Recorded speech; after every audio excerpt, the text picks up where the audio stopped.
Well, I bring to you not 3, but 4 masters of Dalal Street. I bring Punita Kumar Sinha. When I say she has the ear of the finance minister, I mean it literally. She's worked with Blackstone, she's worked with Oppenheimer, now she runs her own firm, Pacific Paradigm. Punita Kumar Sinha. Sanjeev Sanyal, I tried to read up on his background. I don't know what part of his life to discuss with you. He's an economist with global strategist with Deutsche Bank. He's an author of 3 books. He's an environmentalist. He's a wildlife fighter. He might have interesting conclusions on the smart city project that the government's talking about. So Sanjeev Sanyal is my next panelist. My third panelist, of course, is Ramdev Agarwal. He's a very old friend of mine. In fact, we got our seats on the Bombay Stock Exchange practically on the same day. He's truly one of the great stock pickers out of India. His capacity to find the great business of the future, the quality, the return on capital, all the things that are so important to great value investors. I think Ramdev embodies all of them. One of the truly great stock pickers out of India. And of course, my dearest friend in the markets, Jakes. He runs Prime Securities, and he's, all over in terms of macro analysis, micro analysis. He always keeps us entertained, enlightened. So it's a great honor to have this panel. Please welcome them all with a round of applause. I'll start with Sanjeev because he brings a fresh voice. We 3 all know each other very well. So I'll start with Sanjeev. Sanjeev, was this the big bang budget we were looking for? Or was this just a bold budget that we saw in India? I think this is an interesting budget in a different sense. I mean, there were some fiscal things there that were very big shifts. I mean, the shifting of finances to the states is a major long-term shift. And it was carried out without the overall central budget going haywire. So that is a big step. But I think for me, the really interesting things are really the non-fiscal things that were announced. For example, the bankruptcy law. If you're going to have a market-oriented economy, the whole basis of that is that entrepreneurs take risks. Many of those risks go wrong, and you have to have a system of continuously liquefying it. Otherwise, you accumulate all those mistakes. Now, we don't have a sensible system of doing this. So finally, we are talking about this bankruptcy code. But there are several similar things that are there. And the point I'm trying to get to is to judge this budget would require you to actually see these things implemented. So it's not in the announcement, but in the implementation of most of these measures that we will really get a sense of whether this is a good or a great budget. So I'll say in some ways I have to hold my judgment, because although the measures are good, it's really the implementation that would tell us whether this was a great budget. Punita, let me come to you. We talked about Big Bang. What are the big bang reforms that you'd like to see still take place in India? I mean, give me like the 2 or 3, other than what came in the budget. What does Dalal Street want? What does the investment world want?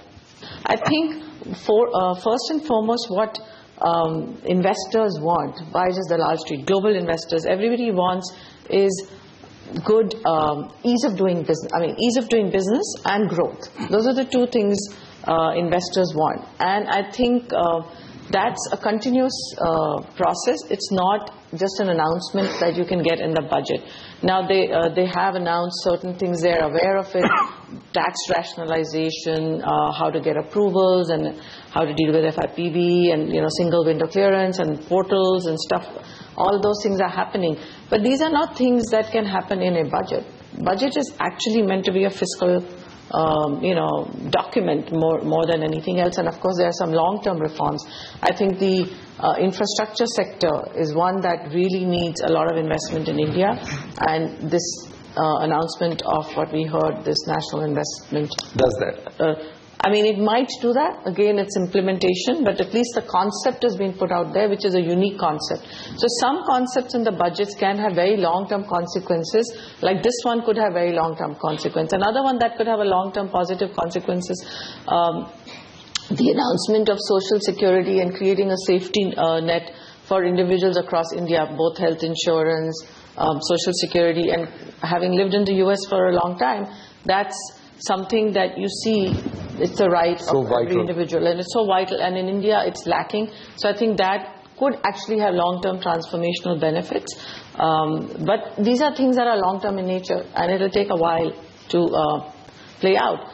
And when it comes to growth, I think given that the finances of the government are limited, public investment can only act as one more catalyst, but the corporate sector has to invest as well. It's bigger actually than the government sector. Yeah, so I think that's something we really can't expect the government to do. So coming back to what do investors want, a lot of it is what investors want from the government is just an enabling.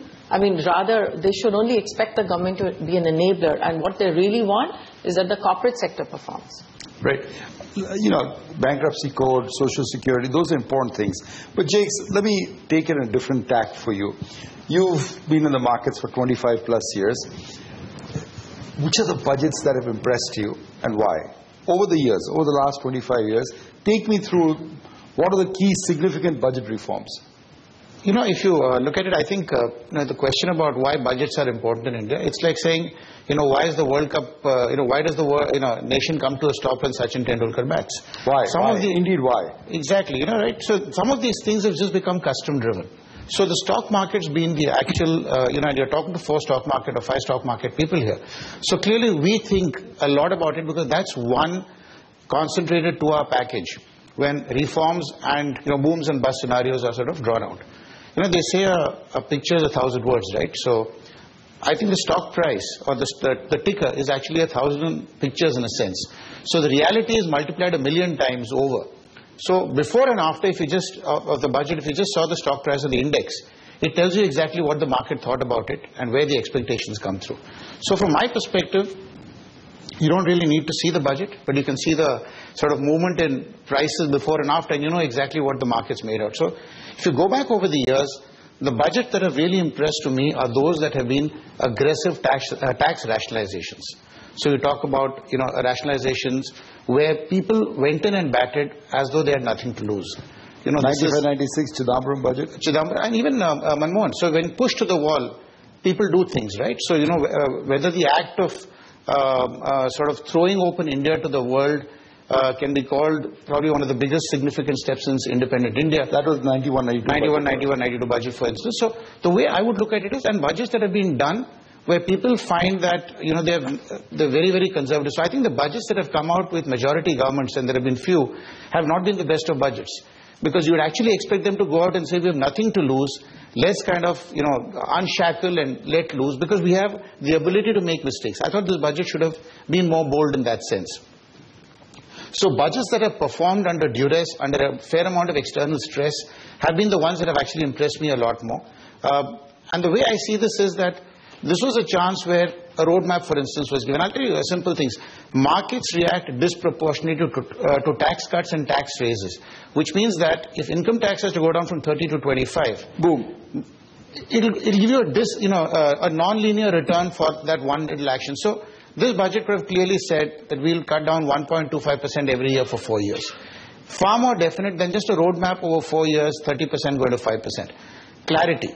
Markets love clarity, which is to say tax rates go up by 5%, whatever it is clarity. Here they could have said any holding of shares for 1 year or 18 months is this tax, anything beyond is this tax or zero tax.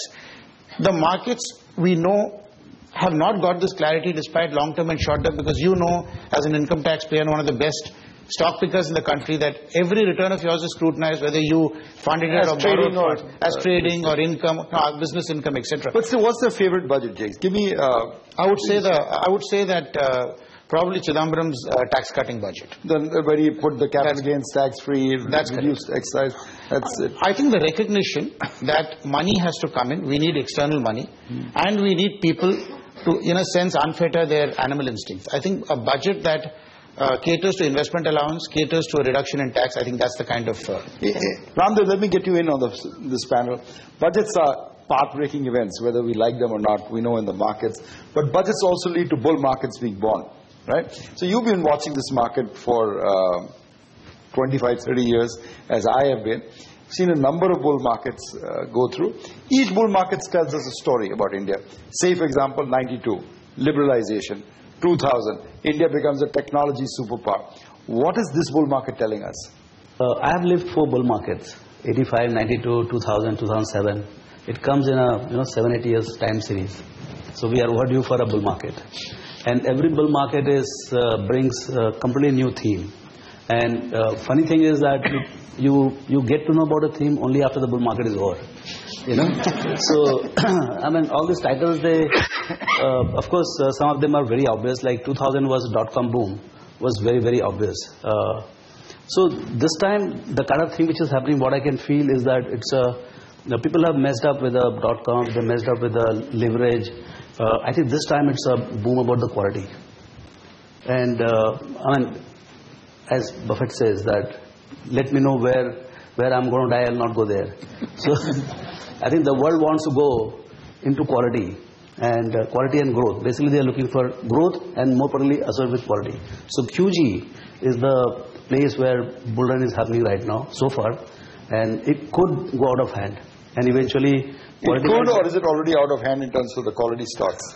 That's meta perception, but my sense is it's already out of hand in some of the stocks. So as the bull run picks up, it will of course be for always they love the growth, but this time it's a quality and growth. It could be like Nifty 50s or 70s in US, or some crazy stuff is going to happen. It's a worldwide.